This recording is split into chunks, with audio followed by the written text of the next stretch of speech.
And since you've been doing this for a while, no, I'm gonna put you on the spot. Since you've been doing this for a while, like, what do you feel like is really holding people back? Do you really feel like people don't know what they have, or is it that they fear they have? Good question. And while you were talking, before I answer that question, while you were talking about the streams and the river, I just remember the scripture, Psalm 1:3. And it says, you shall be like a tree planted by the rivers of water. Right? It said your leaf would not wither. And it said whatsoever that person does is blessed. Yep. So even God just says, you like a tree, like a stream, you're like a river. You never run dry if you keep flowing. But if you stay, I think it's stagnant water that runs dry, that you get mosquitoes and everything, they stay on stagnant water. But water that flows, is harder for pests and all these insects to rest on it, right? Facts. Now, to your question, I think there are two things really holding people back. The first one is FEAR, fear. Yeah. Right? The fear of this, the fear of that, the fear of, they think they're not good enough. Their knowledge is not good enough. Their experience is not good enough. That nobody's going to buy their course or coaching program or services, right? And the second thing that's holding people back is exposure, right? Because we are all products of our environment, right? The reason why you and I know about the creator economy and that it's easy and faster to become a millionaire as a course creator or a coach, right? Or an e-commerce, some form of online business, is because we've been exposed to it. Yeah. But some other people, it's foreign to them because they are not exposed to them. This is true. So they have no point of reference. No point of reference. It's like we're talking and they're like, I hear what you're saying, but I have no point of reference as to what you're referencing right now. Exactly. And that is another reason why, this podcast is so important. Because now somebody's probably going to be hearing this for the first time. Right. And now they can have that faith and belief in themselves that they can run a successful online business by simply sharing or teaching something they already know or something they're going to figure out so they can teach the next person, right? Exactly. And this is so important because environment is so important. Oh, right? yeah. I talk with an accent. Hi, I'm from Nigeria. Why? Because I was born there. Yes. My wife is also Nigerian. Both of our parents are Nigerians. But she has an American accent because she was born here. Exactly. So what's the difference between both of us Nigerians? Environment. Where we're born. So I grew up hearing people talk like this. Their tongue and moves a certain way. Yeah. They pronounce words a certain way. And now I have been programmed for life, right? I've been programmed for life that I have to talk a certain way, right? And, somebody's like, but you can lose the accent. It's not as easy as you think. My dad has been in America for over almost for close to 40 years. My dad's been here for 40 years. Your dad has been here for over 40 years, right? And, we see Indians also too, Africans that have been here for 50 years. It's so hard. But that also tells you the power of the environment. Yeah. That your environment matters. It really does. Where you were born, how people behave, how they talk, what you see, what you experience, molds your life and controls your life. Except you do intentional work to break it, right? And that's the power of the brain. Yeah. That is because what you're saying is environment. Yeah. So basically we are programmed, so to speak, according to what we've been exposed to in our environment. So then when we say, okay, I want something different than what my environment showed me, there has to be that intentional work. And that's the process of becoming rich. And I feel like that's the hardest part for people, which is going beyond what is normal, what's usual, what's the regular everyday flow, verbiage and all of that, to now program yourself to see something different, embrace something different, operate or speak differently.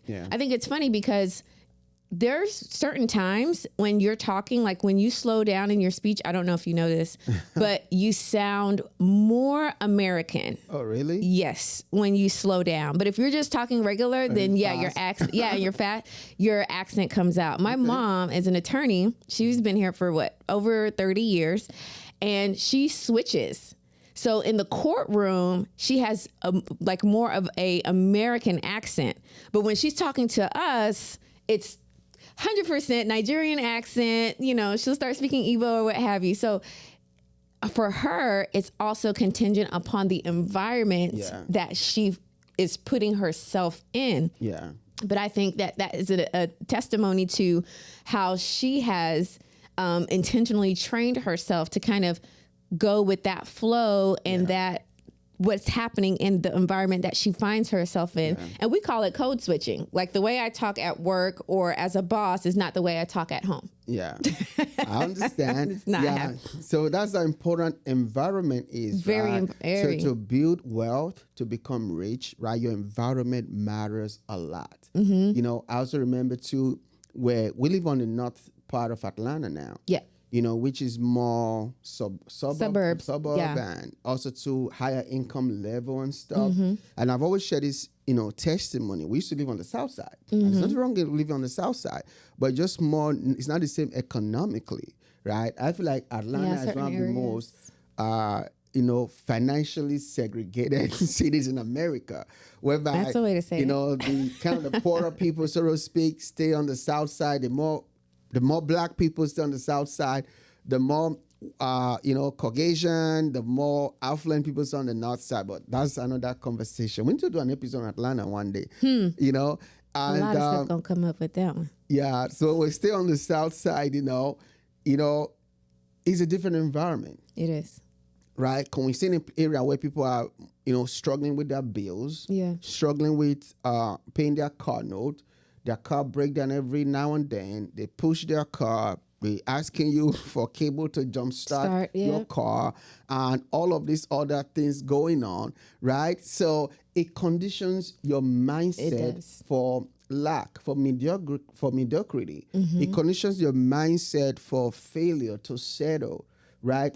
And your exposure, your environment is now conditioned by what you see. Yeah. So, but when you go to a different environment, now you are conditioned by what you see, which is wealth, which is affluent situations, which is all kind of great opportunities that are going on, right? So that's why we can not just tell people to share their knowledge, skill, and expertise, and now also tell them how to begin to become that person that will attract wealth and richness, right? Mm-hmm. But before we do that, can you share some knowledge that somebody can begin to turn into some form of online business? Because some people are going to be like, okay, I don't know what knowledge to share. I don't know what my experiences will be. I don't know what my passion is, or I don't know how to turn into income. Can you just share some things?